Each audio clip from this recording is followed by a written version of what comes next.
तो काफिला 3 दिन पहले गया था, चंद घंटों में अबलख नस्ल के घोड़े के जरिए काफिले को ले काफिले से जाकर उमर को मिला दिया। उमर काफिले से मिले, ये शख्स घोड़ा लेके वापस आया, आई गई खत्म हो गई। उमर मक्के की तरफ, ये शख्स फिलिस्तीन की तरफ आया। वो साते पुरबहार अपने ताबन में कैफो गोहर लिए पूरी दुनिया की निगाह के सामने जलवा फिकर होती है कि मक्के की धरती पर तुम्हारे मेरे रसूल ने ऐलान नबुव्वत किया। 40 साल के बाद, उसके बाद ऐलान नबुव्वत करके फिर आप मक्की और मदनी जिंदगी गुजारे।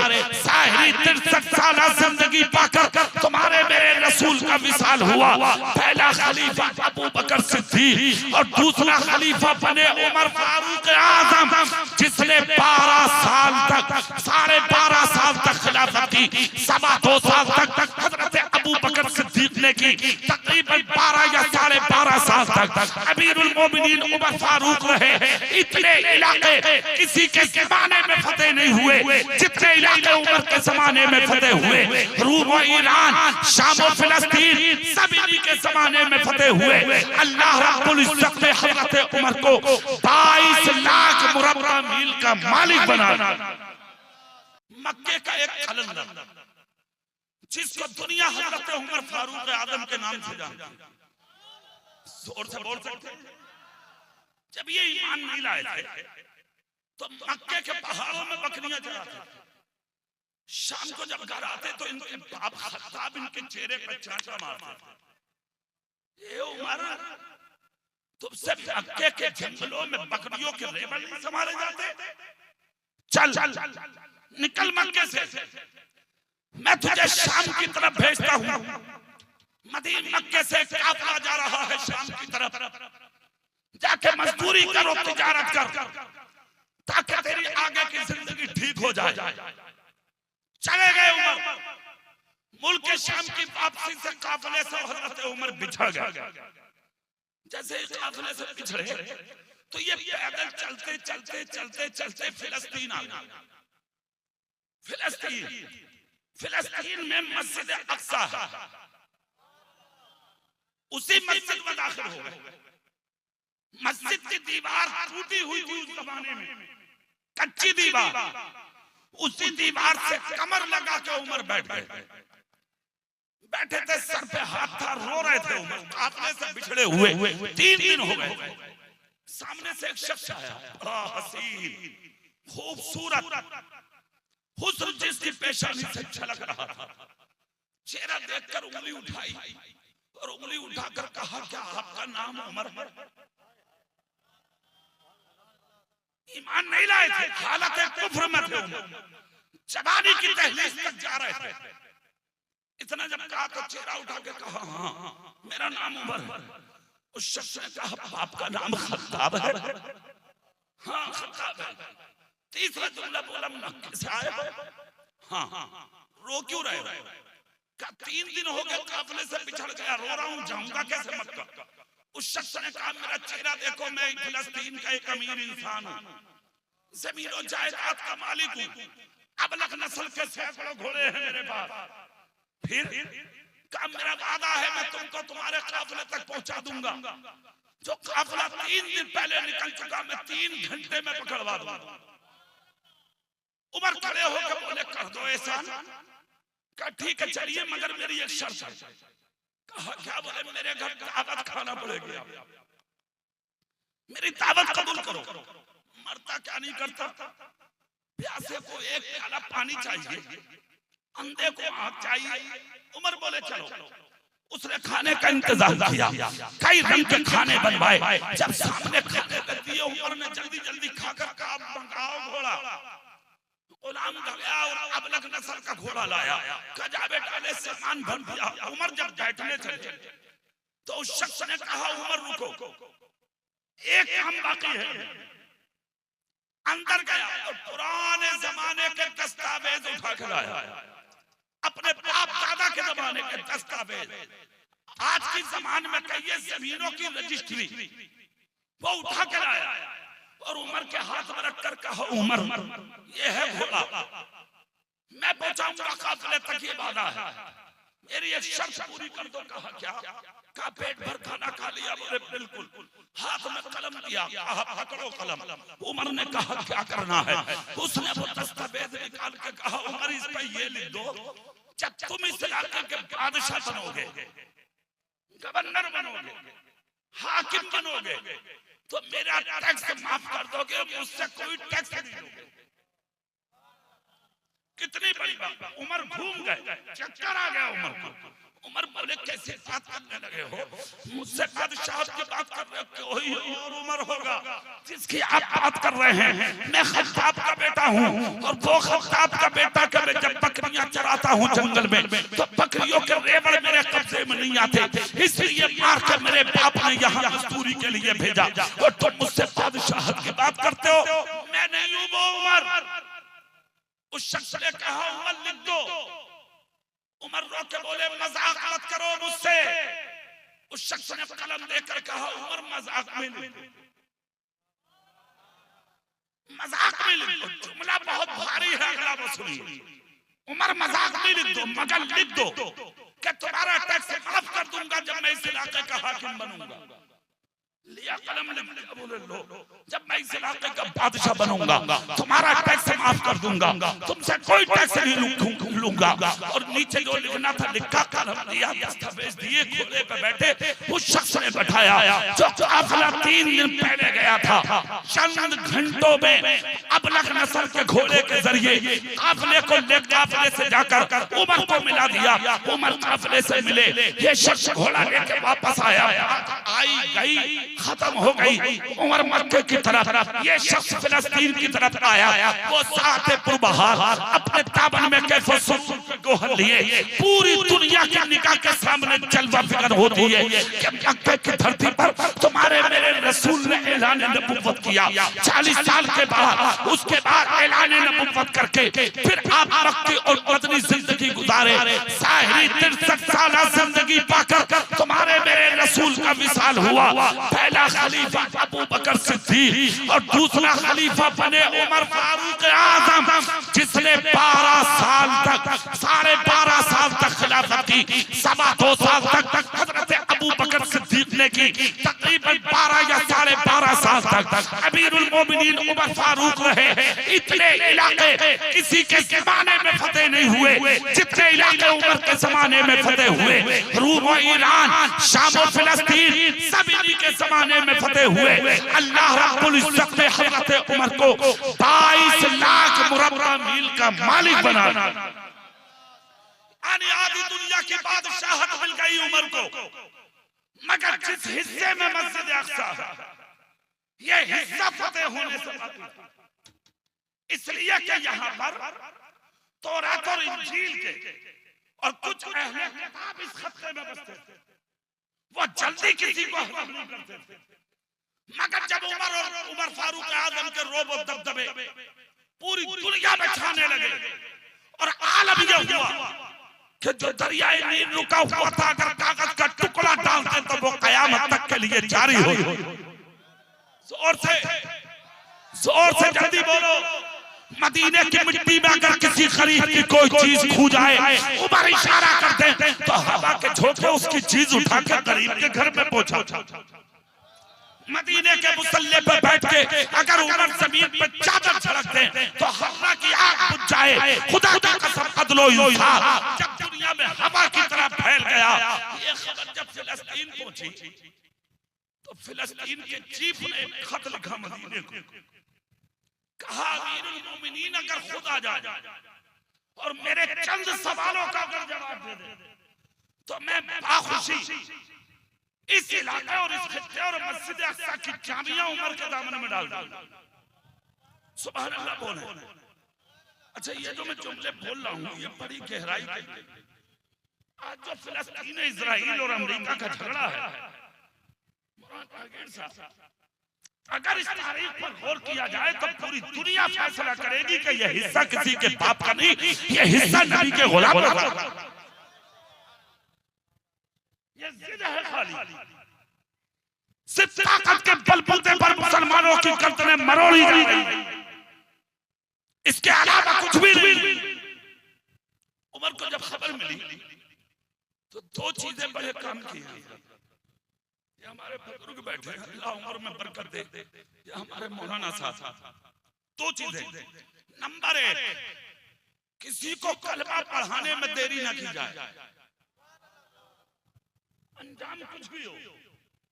दूसरा, इस्लाम के लिए अगर जरूरत हो और कोई बुलाए तो जान की परवाह किए बगैर वहां पहुंचा जाए। दो चीजें हैं। और वो यूं कि अगर किसी ने कलमा पढ़ने के लिए बोला, तुमने अगर जाने में देर की के हालात अच्छे नहीं है, और अगर उसकी कुफ्र पर मौत हो गई तो उसके जिम्मेदार आप हैं। इसी तरह कोई इलाका का दीन पर काबिज होना चाहता है और वो आपका मुंतज़िर है, आप नहीं जाएंगे, जिम्मेदार आप हैं। इन दोनों चीजों में जल्दी की जाए। अब सुभान अल्लाह बोले तो बात पूरी करते, जल्दी बोले, जल्दी। खत आ गया, रुका आ गया, मदीना उमर को मिला, वक्त शाम का था, अपने गुलाम को बुलाया जो ताबई थे, बुलाकर कहा हमें शाम की तरफ जाना, यानी फिलिस्तीन की तरफ घोड़े का इंतजाम करो। ताकतवर घोड़ा आया, कजाबे डाले, सामान भर दिया, हाथ पकड़ के गुलाम का ऊपर बोले भाई एक शर्त है। कहा क्या? बोले दिन में घोड़े पर तुम बैठोगे और मैं नकेल पकड़ के चलूंगा, रात में मैं बैठूंगा तो तुम नकेल पकड़ के चलोगे। जोर से बोलो भाई। गुलाम बोला हुजूर शर्त मंजूर है, बस आपकी सोबत की जरूरत है। हाँ जल्दी आका, जल्दी। ये दोनों सफर मदीने से शुरू हुआ, फिलिस्तीन पहुंचे। फिलिस्तीन में पहले ही खबर मिल गई कि मदीने से नबी के मुसल्ले का इमाम आ रहा। जोर से बोलो। इत्तेफाक ये हुआ कि जब फिलिस्तीन के सदर गेट करीब था तो सुबह नमदार हो गई, घोड़े का नंबर बदल गया। गुलाम घोड़े पर बैठने के लिए तैयार और उमर फारूक नकेल पकड़ने के लिए तैयार। तो गुलाम ने कदम पकड़ के कहा हुजूर फैसला बदल दें। कहा क्यों? बोले नंबर आपका है बैठने, मेरा है बैठने का, तो आप एक काम करें, मैं नकेल पकड़ के चलता हूँ, आप घोड़े पर सवार हो जाइए। उमर फारूक आजम बोले आज जो मकाम मुझे मिला है तुम इसके बारे में जानते नहीं हो। बैठो घोड़े पर। बैठ गया गुलाम और नकेल पकड़ लिया हजरत उमर फारूक आजम ने। हजारों के बीच में जब पहुंचे तो फिलिस्तीन के लोग भागने लगे, नबी के मुसल्ले का इमाम आ रहा है। तो जो घोड़े पर बैठा था उसकी तरफ भाग रहे थे लोग। एक सफेद दाढ़ी वाला हाथ में किताब ऊंची करके बोला रुको, जिसको अमीरुल मोमिनीन समझ रहे हो वो नहीं है। कहा क्यों?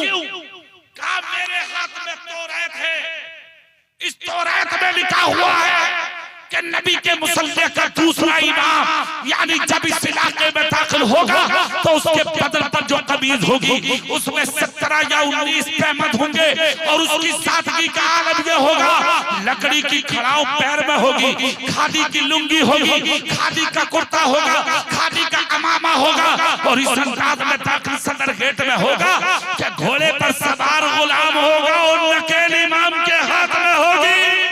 अल्लाह अल्लाह इतना सुनना था। फिलिस्तीनी बोले जरा पता तो लो। करीब आके जब गुलाम से पूछा जब कौन हो? कहा मैं गुलाम। कहा ये कौन है? कहा यही है अमीरुल मोमिनीन। जब कुर्ते के तहमत गिने तो 19 थे, पैर पे देखा तो खड़ाऊ लकड़ी की थी, लुंगी और कुर्ता अमामा देखा तो खादी का था। लोग किताब खोल के देखे तो उसमें लिखा था उसका नाम उमर बिन खत्ताब होगा। जब पूछा कि नाम क्या है, पता लगा इनका नाम उमर बिन खत्ताब है। जामिया अक्सा और फिलिस्तीन की उमर के दामन में यहूदियों ने डालकर कहा ए उमर पकड़ो दामन, मुनाजरे की जरूरत नहीं है, कलमा पढ़ा के मुसलमान बना लीजिए। इसलिए कि जब आपकी सादगी ऐसी है तो फिर आपके नबी की जिंदगी कैसी हो? अल्लाह अल्लाह कलमों की आवाज आने लगी। फिलिस्तीन में ईमान दाखिल हुआ। सदर गेट में उमर बोले 3 दिन मस्जिद अक्सा में तन्हा बैठूंगा। कितने दिन?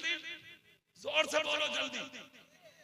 बैठ गए सारी पब्लिक एक तरह, ये तन्हा बैठे। हुजूर गौसे आजम कहते हैं जुमला है, उलमा इस पर खास तवज्जो रखें। हुजूर गौसे आजम ने फरमाया सर की वो बीमारी जिस पर डॉक्टर कोई इलाज ना कर सकता, सर की जिसका कहीं इलाज ना हो, 3 दिन तक मस्जिद में तन्हाई में बैठ जाओ। जोर से बोलो। हुजूर गौसे आजम कहते 3 दिन तन्हा बैठ जाओ, 3 दिन दुनिया को छोड़ दो, अल्लाह के हो जाओ, मस्जिद में बैठ जाओ। मस्जिद से 3 दिन के बाद जब निकलोगे, अल्लाह तुम्हारे सर की बीमारी को दूर बेनियाद हो गए। अब सुनिए, 3 दिन बैठे अरसा में, कितने दिन उसी दीवार से लग के बैठे जिससे कभी हालत कुफ्र में जवानी में लग के बैठे, और आज जवानी नहीं बढ़ाता था। उमर फारूक गर्दन झुकी थी, बैठे थे, सामने से एक बुजुर्ग आया, इतने बुजुर्ग, एक हाथ एक कांधे पर, दूसरे के कांधे पर, बगल में झोली, पैर घसीटते हुए आ रहे हैं। उमर के सामने आके खड़े हो गए। चेहरा देखा उमर फारूक का, इस तरह देखा, इस तरह जैसे कोई किताब को पढ़ता हो, कोई मुताला करता हो किताब का। इन्होंने अच्छे से देखा, आंखें खोल के उंगली उठाई, कांपता हुआ हाथ उठा के बोले क्या आपका नाम उमर है? पूरी ताकत से जल्दी बोलो, बात खत्म। क्या आपका नाम उमर? इन्होंने गर्दन उठा के कहा खत्ताब के बेटे हैं। हाँ, उस वक्त हम मक्के से आए, आज कहा कि हम मदीने शरीफ से आए हैं। हाँ, मैं मदीने से आया हूं। 4 कदम आगे बढ़ के कहा कि नबी के मुसल्ले के इस वक्त इमाम आप ही खड़े हो गए। हाँ, मैं ही हूं। मतलब क्या आपका? आगे बढ़ के कहा मतलब बाद में बताऊंगा, पहले कलमा पढ़ा के सीने से पढ़ा दिया, पढ़ लिया कलमा। जब कलमा पढ़ा तो उस शख्स ने किताब वही दस्तावेज निकाला, कहा लो उमर जरा पढ़ लो। उमर तो बात बहुत जमाने की हो गई थी, हालत कुफ्र में थे, जवानी की मंजिल पे जा रहे थे, और आज बुढ़ापा।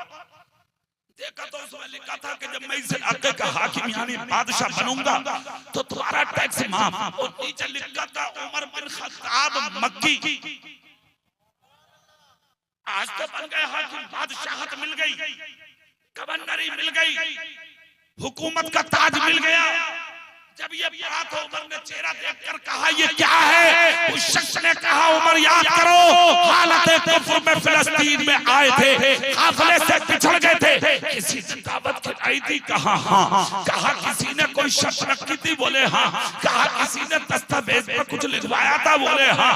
कहा यही वो दस्तावेज हैं, अब करो ना मां। हजरत उमर बोले जाओ जाओ, तुमसे कोई टैक्स नहीं लिया जाएगा। उस शख्स ने कहा उमर शुक्रिया, मगर जितनी जायदाद और मिल्कियत मेरे पास है, ये सारी जमीनों जायदाद और मिल्कियत ए उमर मैं तेरे नबी के दीन पर कुर्बान कर रहा हूँ। ले उमर ये दस्तावेज तेरे हवाले। उमर खड़े होकर बोले जरा बात तो बता दो, ये सब तुम्हें कैसे इल्म हुआ कि मैं उमर हूँ और इस मंजिल पे आऊंगा? वो शख्स रोने लगा और तौरात निकाल के बोला उमर मैं इस तौरात का हाफिज हूँ, जहाँ जहाँ नबी का जिक्र आता था वहाँ अबू बकर का नाम आता था, वहाँ उमर का नाम आता था। वो ए उमर जब तेरा नाम आता था तो उसमें फिलिस्तीन और शाम का जिक्र आता था। मैंने तुझे आज तक तलाश किया, जो चेहरा किताबों में लिखा था, जो नौइयत लिखी थी, मैं जब किताबों में पढ़ता था तो मैं तलाश करता था, मगर जब मेरी नजर पहले दिन तेरे चेहरे पे पड़ी, मैं उसी दिन समझ गया हो न हो यही खत्ताब का बेटा उमर है। और जो लिखा था वो हक होकर भी रहा। खुदा की कसम कलमा पढ़ा मुसलमान हो गए, जायदाद नबी की उम्मत पर कुर्बान कर दी। हजरत उमर के कांधे पे हाथ रखे उस शख्स ने और हाथ रखकर एक जुमला बोला था, वो सुनो। कहा उमर मैंने तो जो था वो बता दिया, मगर तू बता दे मक्के के जंगलों में बकरियां चराता था, बकरियां तेरे हाथ न लगती थी तो रात को तेरा बाप खत्ताब तुझे मारता था। आज तू 22 लाख मुरब्बा मील का मालिक, आधी दुनिया का बादशाह बना बैठा है। कसम खा के बता उमर ये मर्तबे कैसे मिले, ये मकाम कैसे मिले, ये मंजिलें कैसे मिली? जलसे में आने वाले सुन्नियों चाहा तो उमर की चीख निकल गई। उसका सर कांधे पर रख के बोले, ये मर्तबा मेरे बाप खत्ताब की वजह से नहीं मिला, बल्कि ये मर्तबा मुझे रसूल पाक की वजह से मिला है। मैं इश्क करता गया, हुकूमतें मिलती रही, मैं प्यार करता रहा, इज्जतें मिलती रही, मैं नबी की अदाओं पर चलता रहा, मकामात मिलते रहे। एक जलसे में आने वाले सुनियो, अगर चाहते हो तुम्हारी गई हुई इज्जत तुम्हें दोबारा नसीब हो जाए तो मुस्तफा की सीरत की चादर ओढ़ लो, तरीके मुस्तफा अपना लो, अपने नबी की मोहब्बत की माला अपने गले में डालो, उलमा की इज्जत करो, बाप की कदर करो, माँ से मोहब्बत करो, पड़ोसियों से प्यार करो, मदरसों का दीनी ख्याल रखो और दीन और इस्लाम के लिए आगे रहो और छोटो बड़ों का ख्याल अपने सहनो दिमाग में रखो। कुछ भी हो, किसी भी हाल में हो, जंगल में हो, दुकानों मकान में कहीं भी हो, अजान हो जाए तो नमाज का ख्याल रखो। अल्लाह तुम्हें कभी जलील नहीं होने देगा। अगर जिल्लत की मंजिल पर भी हो, सजदा करोगे, अल्लाह इज्जतों के ताज अता फरमा देगा इंशाअल्लाह। अल्लाह आपका जलसा कबूल फरमाए। काफी लंबी तकरीर मैंने भी कर ली, कोई जुमला दिल पर लगा हो, अल्लाह मुझे भी अमल की तौफीक बख्शे, आपको भी अमल की तौफीक बख्शे। खता हुई हो अल्लाह अपने हबीब के सबसे माफ फरमाए। आमीन। आखिर दावाना अल्हम्दुलिल्लाह रब्बिल आलमीन। अस्सलामु अलैकुम व रहमतुल्लाह।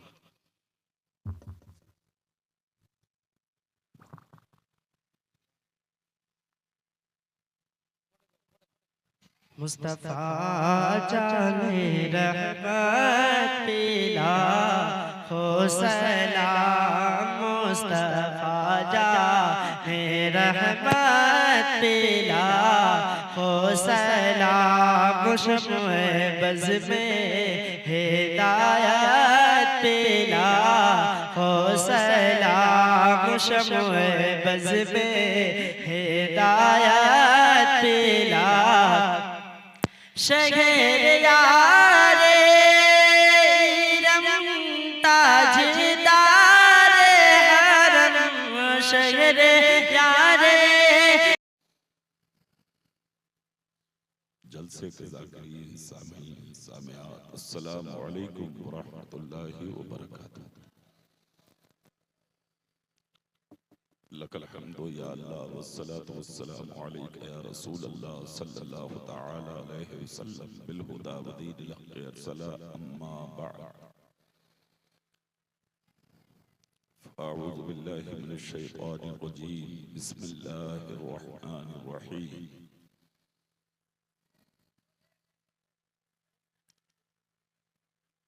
लक़द काना लकुम फ़ी रसूलिल्लाहि उस्वतुन हसना। आमन्तु बिल्लाहि सदक़ल्लाहु मौलाना अज़ीम व बल्लगना रसूलुहुन नबियुल अमीनुल करीमुर रऊफ़ुर रहीम। व नहनु अला ज़ालिका लमिनश शाहिदीन वश शाकिरीन वल्हम्दुलिल्लाहि रब्बिल आलमीन। गौसे आज़म बमने बेसरो सामा, मदद क़िबला दी, मदद काबा ईमा, मदद बगिरदाब बलाफ्ता तकश्ती, मदद कुन या मुईनुद्दीन चिश्ती, मदद कुन या मुईनुद्दीन चिश्ती, मदद कुन या मुईनुद्दीन चिश्ती। क़ादरी यमनारा या गौसे आज़म भी ज़नम, शेख रज़ा खां क़ुत्ब आलम भी ज़नम। तेरी सरकार में लाता है रज़ा उसको शफी, जो मेरा गौस है और लाडला बेटा तेरा।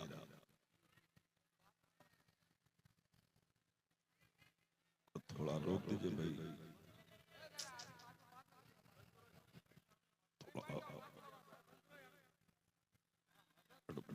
थोड़ा रुक जाइए। ये माइक वालों इसकी आवाज साफ करो, साफ इनको हटाइए। बताइए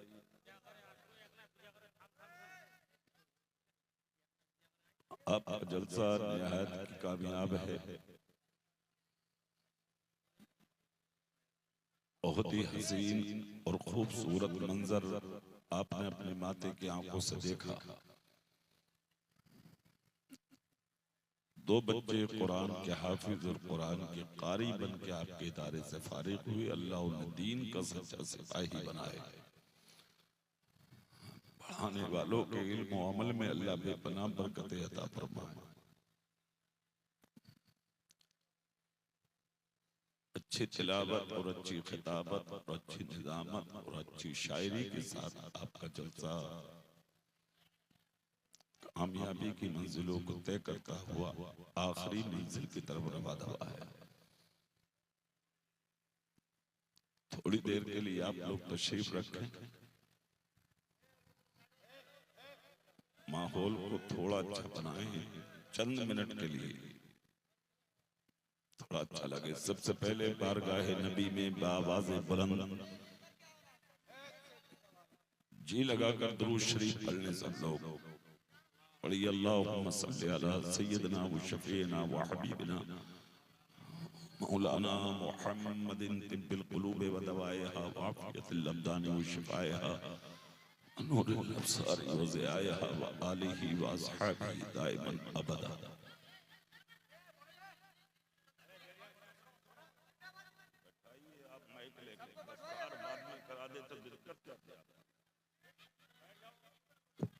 हेलो हेलो, तुम लोग बैठ जाओ, बैठ जाओ, बैठो साहब। अभी तकरीर सुनो, उसके बाद फिर पहनाओगे माला। हार पहनाने का बहुत टाइम है, अभी बैठो, तकरीर सुनो। बच्चों बच्चों अल्लाह तौफीक दे, बैठ जाओ बच्चों, बैठ जाओ, ठीक है, बैठ जाओ, भागो मत, बैठ जाओ, थोड़ी देर बैठ जाओ, है ना।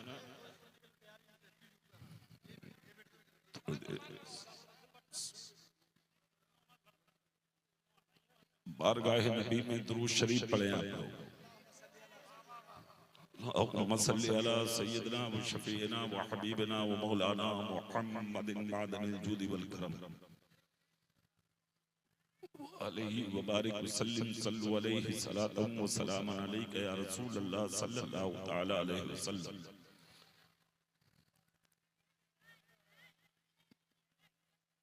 बहुत अफसोस होता है कभी कभी इन चीजों को देखकर, समझ रहे हैं। कम अज कम 2 से 3 महीना लगा होगा इस जलसे को सजाने के लिए। कसम ब खुदा मेरा बहुत दिल टूटता है जलसों में जाकर जब मैं ये चीजें देखता हूं।